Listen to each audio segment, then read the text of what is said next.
Back to my channel. ఈరోజు ఏం జరగబోతుందో తెలుసుకుందామా? ఇక ఎపిసోడ్లోకి వెళ్ళిపోతే మౌనికని పై రూమ్లోకి తీసుకెళ్ళి ఇక అందరూ కూడా రెడీ చేస్తూ ఉంటే ఇంతలోకి మీనా, మౌనిక, నీ భర్త నిన్ను బాగానే చూసుకుంటున్నాడు కదా, అక్కడ నీకు ఏ సమస్య లేదు కదా అని అడుగుతూ ఉంటే ఇక మౌనిక, అదేంటి వదిన అలా అడుగుతున్నారు అని అంటూ ఉంటే ఇక పక్కనున్న శృతి, ఎందుకంటే ఆ సంజు పెద్ద సైడిస్ట్ కాబట్టి ఏదో ఒకటి చేసి నిన్ను ఇబ్బంది పెడతాడని మాకు తెలుసు, అందుకే అడుగుతున్నాం అని వెనకాలనే ఇక మౌనిక అంటే వదినా, మోనిక, వాడు మంచివాడు కాదన్న విషయం నీ పెళ్లి కాకముందే మాకు తెలుసు, అందుకే నిన్ను ఎన్నిసార్లు అడుగుతున్నాం, అక్కడ అందరూ కూడా నిన్ను బాగానే చూసుకుంటున్నారు కదా, నీకెటువంటి ఇబ్బంది లేదు కదా అని అంటూ ఉంటే మౌనిక మనసులో, మీరు చెప్తుంది నిజం వదినా, మీరన్న మాటలన్నీ నిజం, వాడు చెడ్డవాడు, వాడికి ఏమాత్రం నేనంటే ఇష్టం లేదు, వాడు కేవలం మీ అందరి మీద కోపం పగతో బాలు అన్నయ్య మీద కోపంతోనే నన్ను వాడు పెళ్లి చేసుకున్నాడు, టార్చర్ చేస్తున్నాడు అని మౌనిక మనసులో అనుకుంటూ ఉంటే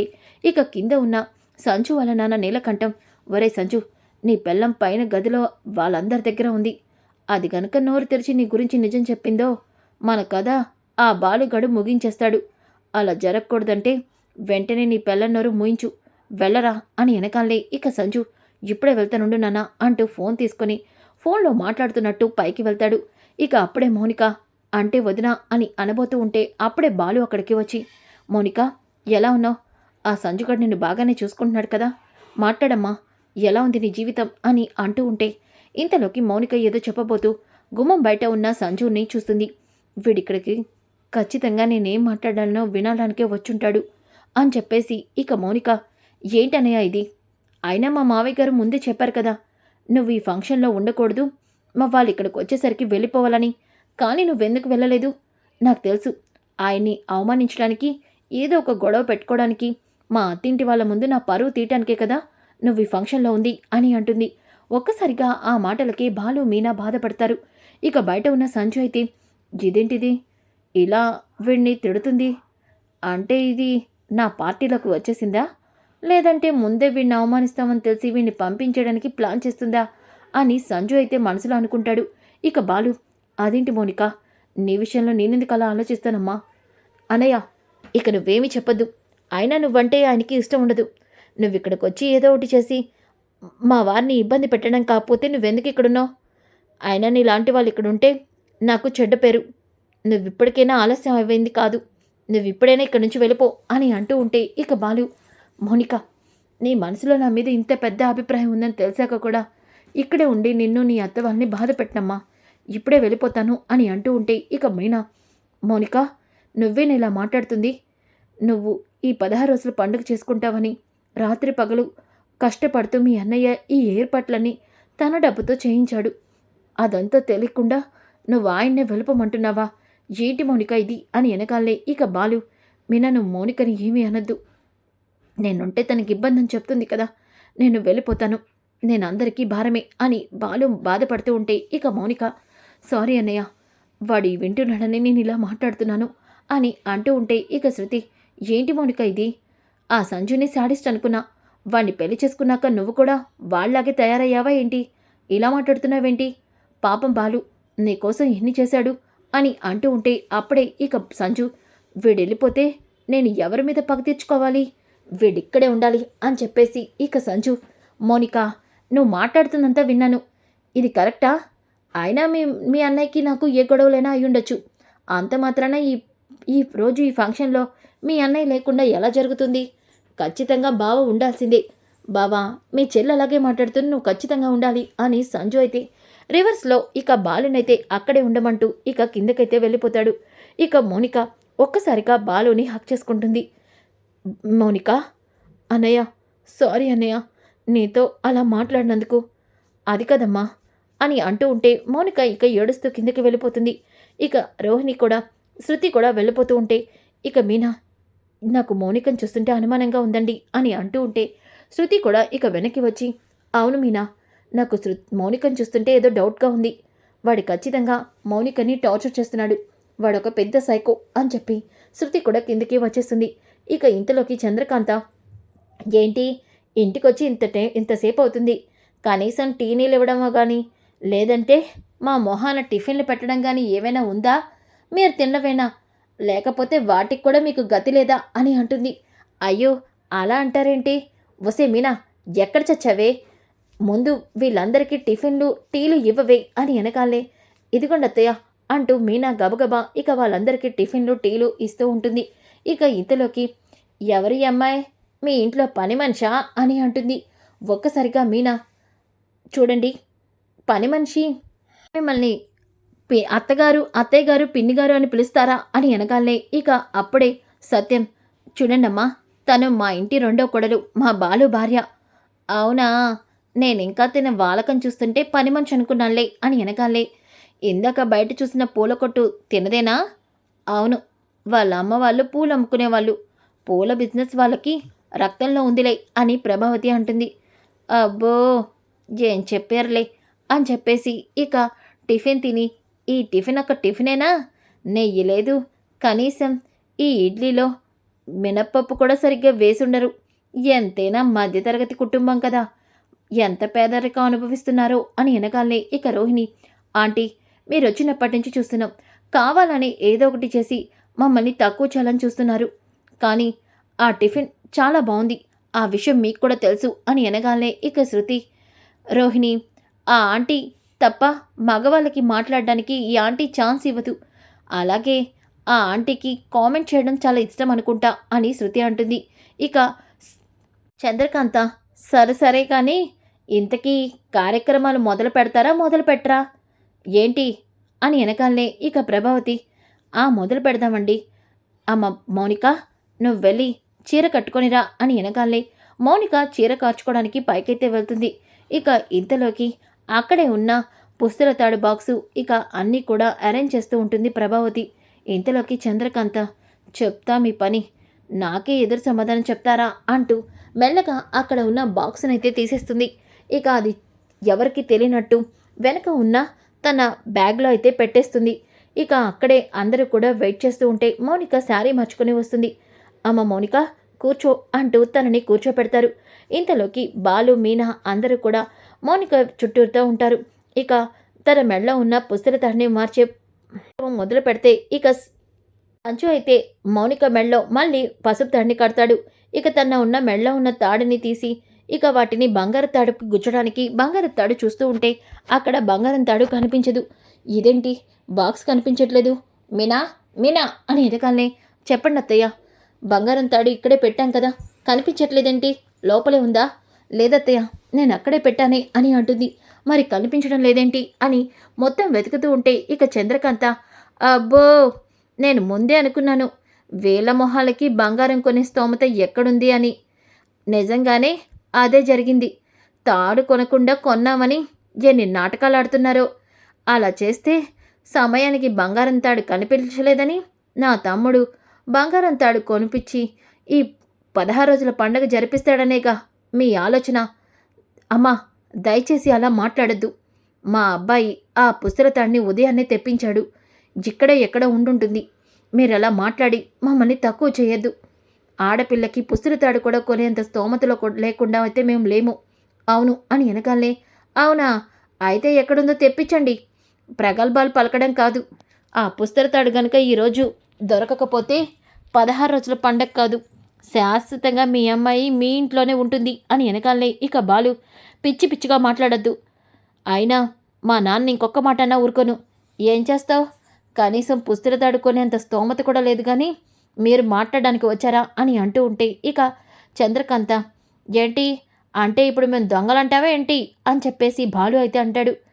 ఏమో ఎవరికి తెలుసు, ఏంటి మా ఇంట్లో తాడు మేమే దొంగతనం చేసి లేవంటున్నావా, ఏంటి నాన్న వీళ్ళ మాటలు, వీళ్ళ వేషాలు అని చెప్పేసి ఇక వాళ్ళు వీళ్ళు గొడవ పడుతూ ఉంటారు.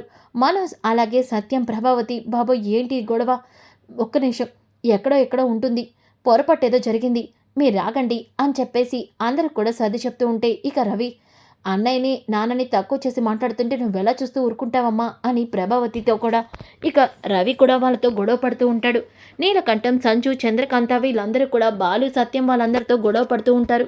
తాళి కనిపించలేదు, ఈ తాళి లేకపోతే 16 రోజుల పండుగ ఎలా అవుతుంది, కనీసం దిక్కుమాలిన పరిస్థితిలో కూడా వీళ్ళు లేరు అని తిడుతూ ఉంటే ఇంతలోకి అప్పుడే శృతి ఆపుతారా అని గట్టిగా అరుస్తుంది. అందరూ కూడా షాక్ అయ్యి ఏంటమ్మాయి ఆపుతావా అని అంటున్నావు, ఏ ఆ పుస్తెలతాడు మీరే దొంగతనం చేశారని ఒప్పుకుంటున్నారా? కొనలేదు అని చెప్తున్నావా? లేదు. ఆ పుస్తెలతాడు ఎవ్వరూ దొంగతనం చేయలేదు. చేయాల్సిన వాళ్ళే చేశారు. అది దొరికింది అంటూ ఒక్కసారిగా చూపిస్తుంది. ఆ చూసిన చంద్రకాంత ఒక్కసారిగా షాక్ అయిపోతూ, ఈ పుస్తెలతాడు నీ దగ్గర ఎక్కడిది? అంటే మీరే దొంగతనం చేసి కనిపించట్లేదని నాటకాలాడారా? చూడండి ఆంటీ, అలా చేయాల్సిన అవసరం మాకస్సలు లేదు. కానీ అలా చేయాల్సిన అవసరం వీళ్ళలో ఒకరికి ఉందని మాత్రం అర్థమైంది. ఏంటి ఏమంటున్నావు నువ్వు? అని వెనకాలే ఒకసారి ఈ ఫోన్లో వీడియో చూస్తే ఇది ఎవరు చేశారో మీకే తెలుస్తుంది అంటూ శృతి అయితే ఫోన్లో వీడియోని చూపిస్తుంది. అది చూసి అందరూ కూడా షాక్ అవుతారు. చంద్రకాంత అక్కడే ప్లేట్లో ఉన్న ఈ పుస్తకాన్ని తీసి తన బ్యాగ్లో వేసుకోవడం, శృతి వీడియోని రికార్డ్ చేస్తుంది. ఇక ఒక్కసారిగా శృతి ఆ వీడియోని చూపించి, ఆంటీ ఇప్పుడు బాగా తెలిసిందా ఇది ఎవరు చేశారో? మీరు ప్లేట్లో ఉన్న పుస్తకాలు తీస్తున్నప్పుడే నేను ఎందుకైనా మంచిదని నా ఫోన్లో వీడియోని రికార్డ్ చేశాను. మీరు ఏం గొడవ చేస్తారో, ఏం చేయాలని ట్రై చేస్తారో చూద్దామని వెయిట్ చేశాను.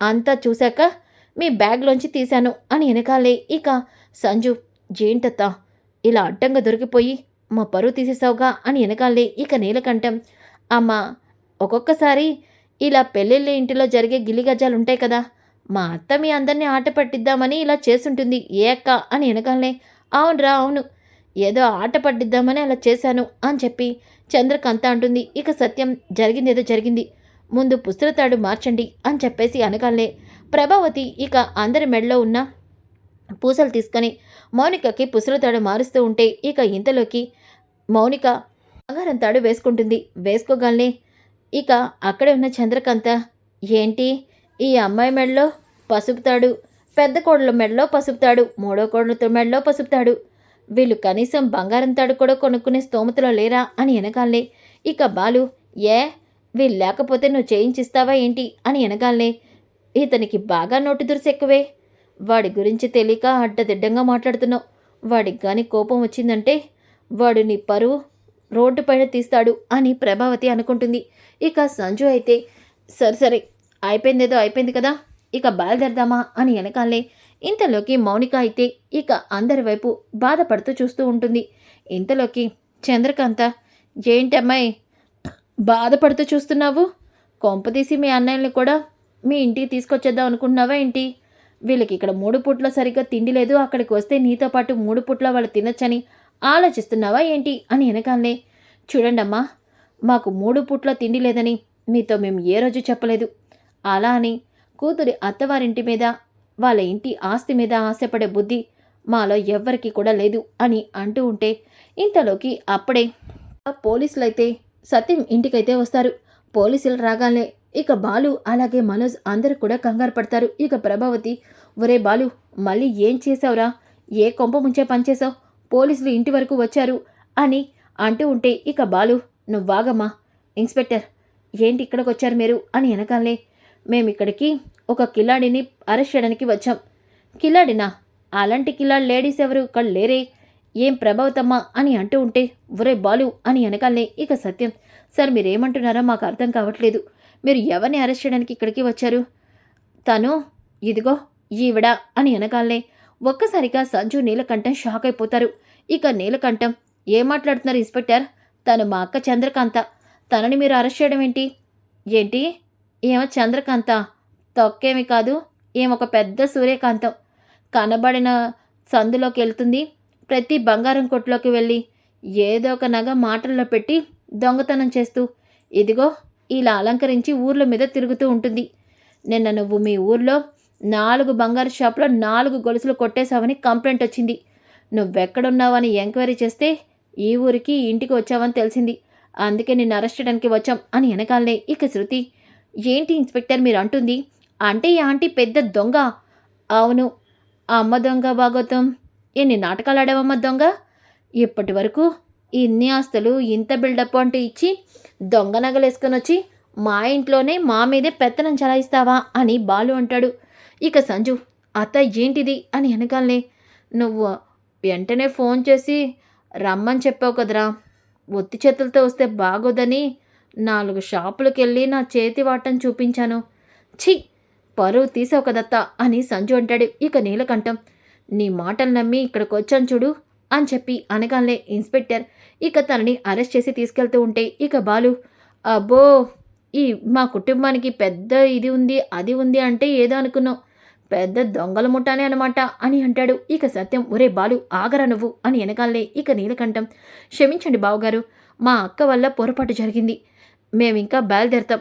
అమ్మ మౌనిక, సంజు మౌనికని తీసుకొని వెళ్దాం పద అని అంటూ ఉంటే ఇక వాళ్ళు వెళ్ళిపోతారు. ఇక శృతి అయితే ఎంత బిల్డప్లిచ్చిందామా ఇది అది అంది. లాస్ట్‌కి పెద్ద దొంగ అని అనగానే మీనా కరెక్ట్‌గా చెప్పావు శృతి అని అంటూ ఉంటే ఇక అక్కడే ఉన్న రోహిణి అయితే బాబోయ్! ఈమె ఇప్పుడే ఇన్ని నాటకాలాడి వెళ్తేనే అందరూ ఆమెని ఇంత తక్కువ చేసి మాట్లాడరు. రేపు నేను కూడా ఇలాగే మలేషియా మా నాన్న అంటూ అబద్ధం చెప్పానన్న విషయం తెలిస్తే వీళ్ళు నన్ను ఏం చేస్తారు? తలుచుకుంటేనే చాలా భయంగా ఉంది అని అనుకుంటూ ఉంటే ఇక శృతి రోహిణి ఏమైంది నీకు? అందరం ఇంత హ్యాపీగా నవ్వుతుంటే నువ్వు మాత్రం అలా డల్‌గా ఆలోచిస్తున్నావేంటి? కొంపతీసి నువ్వు కూడా ఆ చంద్రకాంతి ఆంటీలాగా ఏమైనా అబద్ధం చెప్పావా? అని ఎనకాలనే ఏంటి శృతి అలా అంటున్నావు? నేనెందుకు అబద్ధం చెప్తాను? నేనేమీ అబద్ధం చెప్పలేదు. మరి నువ్వెందుకు అలా ఉన్నావు? నేనేదో జస్ట్ జోక్ చేశానంతే అని శృతి అంటుంది. ఇక రోహిణి శృతి జోక్ చేసినా ఇది నిజమే కదా అని అనుకుంటుంది. ఇక సత్యం అలాగే ప్రభావతి లోపలికి వస్తారు. ఒరేయ్ బాలు! ఈరోజు నువ్వు లేకపోయుంటే ఈరోజు ఈ కార్యక్రమం జరిపించే వాళ్ళమే కాదు. అబ్బో! దాని మొత్తానికి వీడేదో ఘనకార్యం సాధించినట్టు. ప్రభా! వాళ్ళెంత అవమానించాలని చూసినా బాలు మాత్రం వాళ్ళని ఒక్క మాట కూడా అనలేదు. వాడు మారాడు అని అంటూ ఉంటే ఇక మీనా ఆ విషయం మీకు అర్థమవుతుంది మావయ్య గారు. కానీ కన్న తల్లిగా ఈమెకి మాత్రం ఎప్పటికీ అర్థం కాదు అని చెప్పి అంటుంది. సో ఫ్రెండ్స్, కమింగ్ ఎపిసోడ్ చాలా ఇంట్రెస్టింగ్‌గా ఉంటుంది. డోంట్ మిస్ ఈ వీడియో. నచ్చితే లైక్ చేయండి, షేర్ చేయండి. Thanks for watching. Welcome back to my channel. ఈరోజు ఏం జరగబోతుందో తెలుసుకుందామా? ఇక ఎపిసోడ్‌లోకి వెళ్ళిపోతే మౌనికని పైరు